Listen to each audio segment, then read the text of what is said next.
ఈ 2004 నుంచి 2014 మధ్యలో ఈ ప్రాంత ప్రజలు ఉమ్మడి ఆంధ్రప్రదేశ్ రాష్ట్రంలో వివక్షకు లోనవుతున్నాము, మా ప్రాంతానికి రావాల్సిన నిధులు రావడం లేదు, మా నీళ్లు మాకు పారడం లేదు, మా ప్రాంతానికి ప్రత్యేక రాష్ట్రమే పరిష్కారము అని చెప్పి ఆనాడు ప్రజలందరూ కలిసికట్టుగా కోదండరామ్ గారి నేతృత్వంలో వారి నాయకత్వంలో మనం అందరం కలిసి కొట్లాడితే తెలంగాణ రాష్ట్రం అనేది కల సాకారమైంది.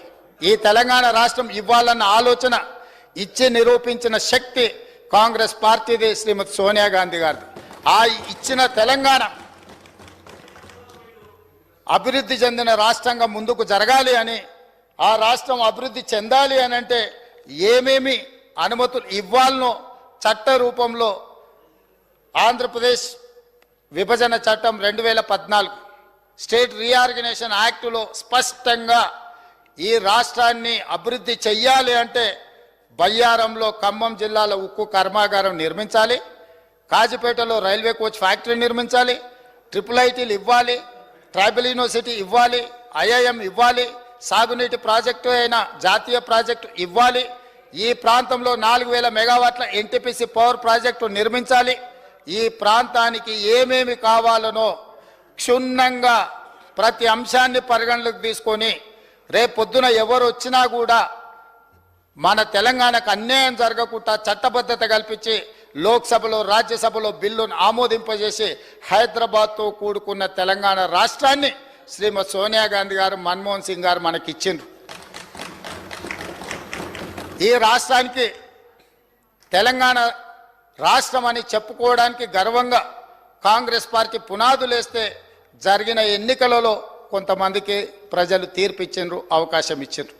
ఆ తీర్పును అవకాశాన్ని 10 సంవత్సరాలు కేంద్రంలో నరేంద్ర మోడీ గారు ఉండొచ్చు, రాష్ట్రంలో కల్వకుంట్ల చంద్రశేఖరరావు గారు ఉండొచ్చు. పునర్విభజన చట్టంలో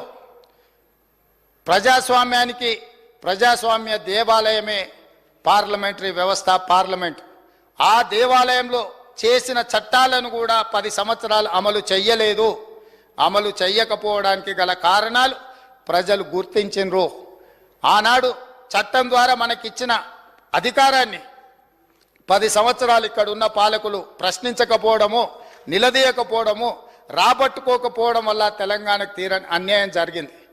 కనీసం ఇప్పుడైనా నరేంద్ర మోడీ గారు ఈరోజు 10 సంవత్సరాలు అమలు చేయని విషయాలను ఈ బడ్జెట్లోనైనా తప్పకుండా చేస్తారన్న ఆలోచనతో చేయాలన్న ఉద్దేశంతో మేము డిసెంబర్ 3, 2023 నాడు ఫలితాలు వచ్చిన ఎంబడే 7 తారీఖు మేము ప్రమాణ స్వీకారం చేసిన మరుక్షణం కేంద్రంలో ప్రధానమంత్రిని, హోంమంత్రిని, వివిధ శాఖల మంత్రులను, ప్రధానమంత్రి గారిని స్వయంగా 2 సార్లు ఢిల్లీకి వెళ్ళి కలిసినాం.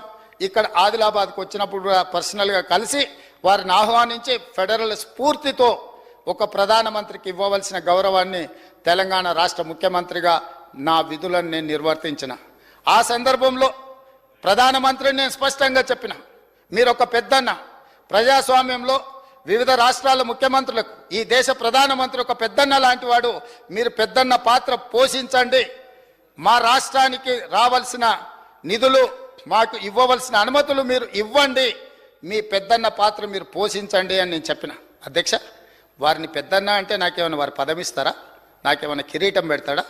ఇవాళ నాకు ఈ పదవి వచ్చింది అని అంటే ప్రజలు అవకాశం ఇవ్వడం వల్ల వచ్చింది. నా పార్టీ నాకు ఈ బాధ్యత ఇవ్వడం వల్ల వచ్చింది. పార్టీ అధ్యక్షుడిగా నాకు పార్టీ అవకాశం ఇచ్చింది. ఆ అధ్యక్ష పదవితో ప్రజల దగ్గరికి వెళ్ళి ప్రజల్ని అడిగినాం, ప్రజా తీర్పు కోరినాం. ప్రజలు తీర్పిచ్చి తెలంగాణ రాష్ట్రానికి కాంగ్రెస్ పార్టీకి అవకాశం ఇస్తే మా 65 మంది శాసనసభ్యులు సభానాయకుడిగా నన్ను ఎన్నుకొని ప్రజాస్వామిక స్ఫూర్తితో నన్ను ఇక్కడ కూర్చోబెట్టింది. అధ్యక్ష, ముఖ్యమంత్రి ఎవరి దయా దాక్షిణ్యాల మీదనో ఎవరినో పెద్దన్న అంటే వచ్చిన పదవి కాదు అధ్యక్ష. కానీ తెలంగాణ రాష్ట్ర ముఖ్యమంత్రిగా 4 కోట్ల ప్రజల యొక్క హక్కులను కాపాడాల్సిన బాధ్యత నా మీద ఉంది. ఈ గురుతరమైన బాధ్యతను అమలు చేయడానికే ఒక అడుగు ముందుకేసి ఒక మెట్టు దిగి ఈ దేశ ప్రధానమంత్రిని, మీరు ముఖ్యమంత్రులకు అందరికీ పెద్దన్న లాంటి వారు, మీరు పెద్దన్న అంటే పెద్ద మనసు చేసుకొని తెలంగాణ రాష్ట్రానికి ఏవైతే చట్టం ద్వారా హక్కులు కల్పించినరో ఆ హక్కులను అడ్డుకోకండి, తెలంగాణకు అనుమతులు ఇవ్వండి అని చెప్పి వారికి విజ్ఞప్తి చేసినాం. 3 సార్లు ప్రధానమంత్రిని కలిసిన, 18 సార్లు వివిధ మంత్రులను కలిసినాం.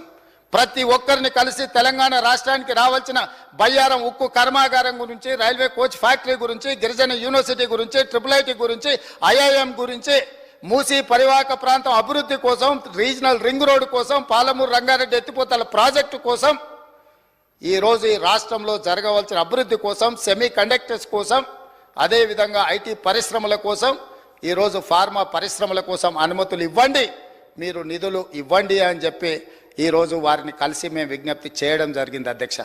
ఇవన్నీ కూడా ప్రజాస్వామిక స్ఫూర్తితో పనిచేయాలన్న ఆలోచన, అంతే తప్ప ఎవరి దగ్గరనో వంగిపోవడమో ఎవరి దగ్గరనో లొంగిపోవడానికి ప్రయత్నం చేయలేదు అధ్యక్ష.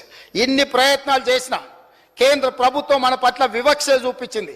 ఇది వివక్షనే కాదు, కక్షాపూరితమైన చర్య అని చెప్పి నిర్ద్విధంగా సభ ఖండించాలి అని చెప్పి ఈరోజు ప్రత్యేకంగా రోజు మొత్తం ఈ సభలో చర్చ పెట్టి ప్రతి సభ్యుడికి అవకాశం ఇచ్చి మీ అభిప్రాయాలు చెప్పండి.